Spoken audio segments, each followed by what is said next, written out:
Hi!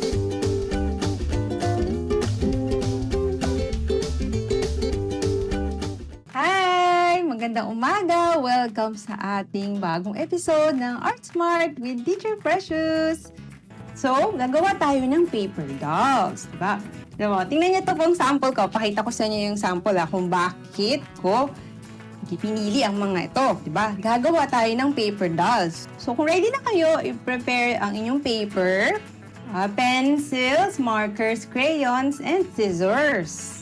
So, sa paper doll, ang konsepto ng paper doll, yan, meron tayong yung tao. Tuturuan ko kayo paano mag-drawing ng tao. I'll teach you how to draw a whole body of a person. Better if you have a thicker paper. Kung meron kayong medyo mas matigas na papel, itong papel na to medyo mas matigas siya. If you have folder, cardboard, yung pangsapin sa mga karton, likod ng notebook, mga used folder, better siya kasi mas matigas. Why? Bakit mas okay yung mas matigas? Kasi kung gagamitin nyo siyang paulit-ulit, mas okay if sturdy. So, it's better if it's a bit sturdy. Especially the base character. Yung mga damit, kung wala, pwede naman paper lang din.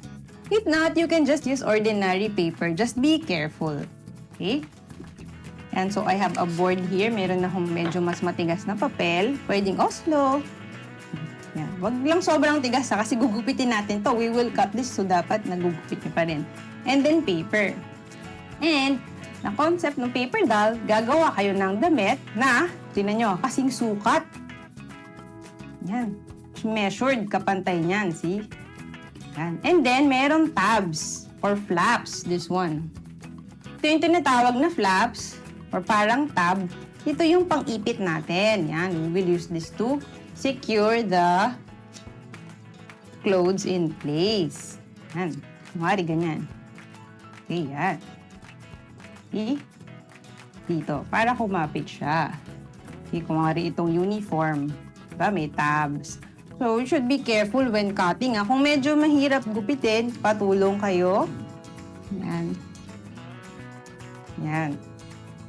Yan. Sige, dahil meron ng tabs, ayan. See? Nakakapit siya. Yan. Okay, are you excited? And if gusto nyo ng props, if you want to make props, see, meron kamay dito. Kaya better if medyo thick paper. But if not, okay lang din naman. You can use masking tape to tape yung props. Pero pwede nyo ring lagyan ng konting slit. Ganyan to. Yan. Then I have a book here. Wow, yan. Tapos, meron siyang cut dito. Nagupit ko ng konti. Pero pwede nyo siyang iipit dito. See? Pwede kayo magkabit ng props. And you don't have to copy mine. Hindi nyo ako kailangan kopyahin. Pwede kayo maggawa ng sarili nyo. Kagaya niyan. O, diba? Okay, so are you ready? Naisip nyo na ba anong costume ang gagawin nyo? Okay, so first, let's make yung base natin, yung body. Okay, each person is unique. Iba-iba po ang katawan ng mga tao. Ito yung normal lang. Kung isipin nyo kung mas payat ba, medyo mas curvy yung gagawin natin. Diba? The first skill of being an artist is being observant. So, try natin gawin. Okay, try nyo ihilma or kung andyan mo yung model nyo na superwoman, you can try to copy what you see or pwede nyo rin ibahin. Diba? Kung gusto nyo, depende sa inyo. It's up to you on how you want to draw them. Okay? This is yung basic lang. So first, get your thick paper. Kung meron kayong thick na papel, pwede rin namang ordinary paper. Check niyo yung height. Okay, so first gawa tayo ng head. Ito yung magiging ulo. Imagine muna natin use your fingers. So kunwari, ito yung head. I-trace nyo sa paper. Trace invisible lines in your paper so you can estimate the whole size, yung whole body. Tansyahin nyo muna kasi baka mabitin. Baka mamaya masyado nang wala nang maiwang space sa legs. Yan. So, dito muna yung ulo. Check nyo. Ito yung katawan. Ito yung paa. Okay, and then use your pencil. Let's see. Let's create the head. Gawa muna tayo ng ulo. Pwedeng letter U. Pwedeng bilog. Yan. Okay, next. Gawa tayo ng rounded square for the body. Okay, next, yung hips and legs. Yan. Tapos, lagyan natin ng legs. Okay. Okay. Just keep in mind, we will cut this. So, kung manipis, if the legs are too thin, it might get ripped. Ganon din sa leeg, lalo na sa neck. Baka maputol. And then, sa hands. Now, you decide. Anong position ng hands? What position do you want? So, dito ginawa ko, isa nakababa, isa nakataas, para lang may hawak. Pwedeng both arms up, pwedeng arms down. Diba? Mas madali lang pag ganito para kunwari may props. If you're holding a mic, you can put it here, a ball pen, a book, watering yung plants. Yan, pwede rin. So here, pwede rin may dala silang dog, bag, di ba? May hawak na bag, or anything. Yan. Isa nakababa, isa naka-wave. And then look, make 2 parallel lines. Check nyo kung magkasing lapad yung arms. Baka naman yung isang arms mas payat. Check the arms, they should have the same width, same size. Okay, next. Hands. So sa hands, if you're gonna cut each finger, baka maputol. So we're just making it simple like this. So when you cut, kasi paper dolls, sometimes pag isa-isang finger, baka matanggal agad. So gawin na lang natin simple. So, ang ginawa ko lang is like this. And then you can just draw the fingers later. So, ayan. Ganito yan lang. Yan. See it? Next. Ito naman waving. Ganun din. Yan. Parang hands lang ng pot holder. Ganun lang siya. Now, pag okay na kayo sa size, you can add more details. We can put the hair. We can put the eyes, nose, mouth, and the inner wear. Yung inner wear, yung panloob niya. Okay, gagawin lang natin na medyo fit para susundan lang niya yung shape. Para pag nilagyan natin ng clothes or damit, matatakpan siya. So, example, nakasando. Kaya para masyado mahaba, para if you want them to wear shorts, pwede nyo pang lagyan ng shorts. Yan. Then, the face.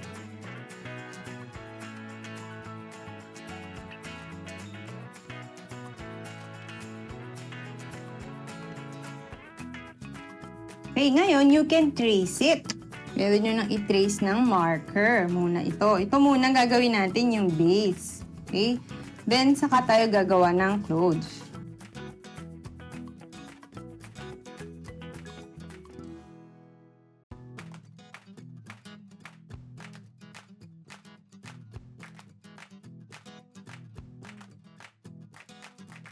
Okay.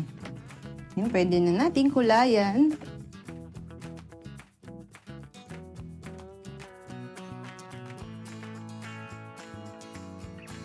Tapos yung bibig. Yung sa hair, maybe I'll use brown na lang.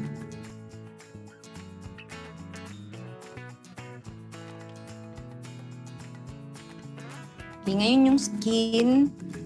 Pwedeng flesh or pwedeng brown.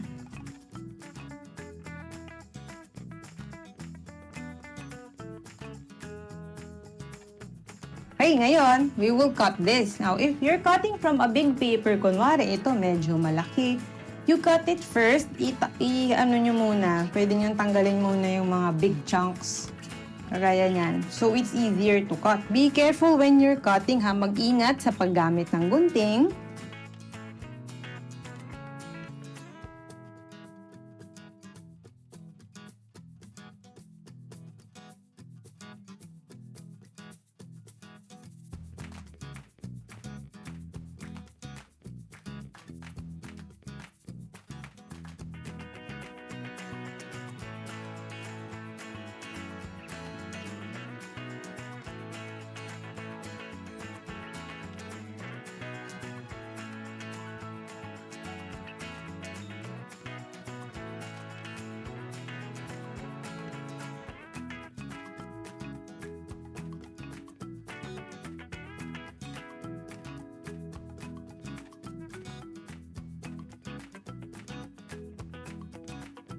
Okay, kamusta naman po yung work nyo? How's your work? Gagawa na tayo ng clothes. Are you done with the body? Tapos na ba dito sa body? Ay, check nyo rin kung meron silang eyeglasses. Do they have eyeglasses? Bigyan ko ng blush on. Salamin. Saka meron eyeglasses, lalagyan ko. Yan. Ngayon, gagawa na tayo ng ating mga costume. Ngayon, sa paggawa ng damit, pakita ko lang habang nagko-color kayo. Okay, so meron tayong base, diba? Yan. Babakatin natin muna yung shoulders, yung dito sa underarm or kilikili, tsaka yung body hanggang sa balakang at hanggang sa may legs. Para alam natin gaano kalaki yung dress. Okay, we will trace the outline of the body here. Then we will add the clothes. Pwede mas malaki o mas malapad ng konti kasi di ba kagaya nito. Ito yung arm ko. Pero yung clothes, mas malaki yung damit. Kagaya nito, di ba? Ito yung body. Trace nyo lang yung shoulders. Shoulders. Hanggang saan? Yan. Taas ko lang to para matrace natin yung shoulders. Trace the shoulders. Yan. Shoulders. Yung underarm.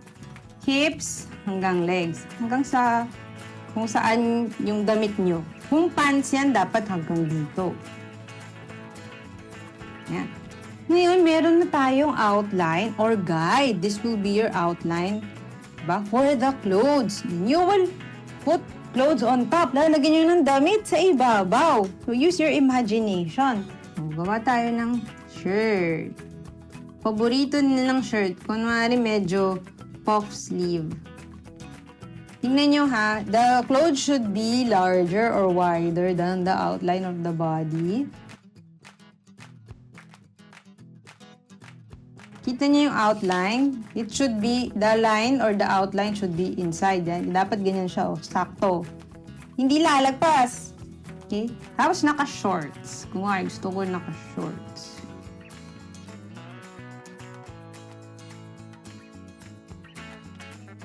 Don't forget the tabs or the flaps. Kasi yun yung gagamitin nating pangsabit, kagaya nito, di ba? Yan, no? This one, ito yung pang-hook natin. So, example, this one. At least 4. Dalawas na may shoulder, 1, 2, and then 2 at the side, 1, 2. You can add more depending on the... Let's make the flaps, ha? 1 here, 2. Be careful lang kasi sometimes madali magupit. Kulayan natin, ha?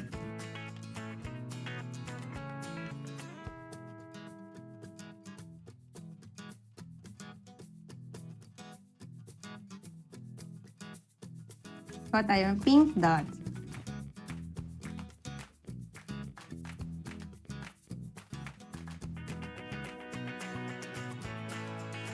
Okay, yan. Cut natin to. Pakita ko lang, ha. Kasi malapit na tayo mag-time. Cut nyo muna siya ng buo. Para madali. Ready the way tayo sa paggawa ng costume.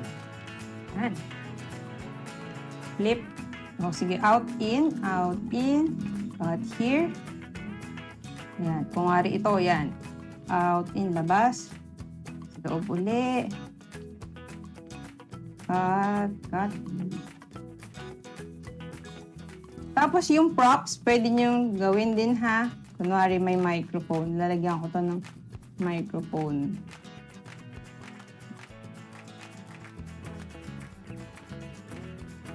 Kunwari singer. Tita. Superwoman ng buhay natin. Pwede din si tita. Meron kaming tita. Yung isa kong tita, tinulungan kami sa tuition fee ng aking kapatid. Diba? Yan, o yan. Tapos itong flaps, ito yung fold natin. Fold. Fold, fold. Yan. Yan. Tingnan nyo, ah. Patong natin. Uy, kasha! Lagyan ko na lang siya ng shoes na. Yan, nakapaa. Tapos, kunwari, microphone. Gusto ko gawan ng mic kasi singer. Singer. So, gawa ako ng microphone. Tapos,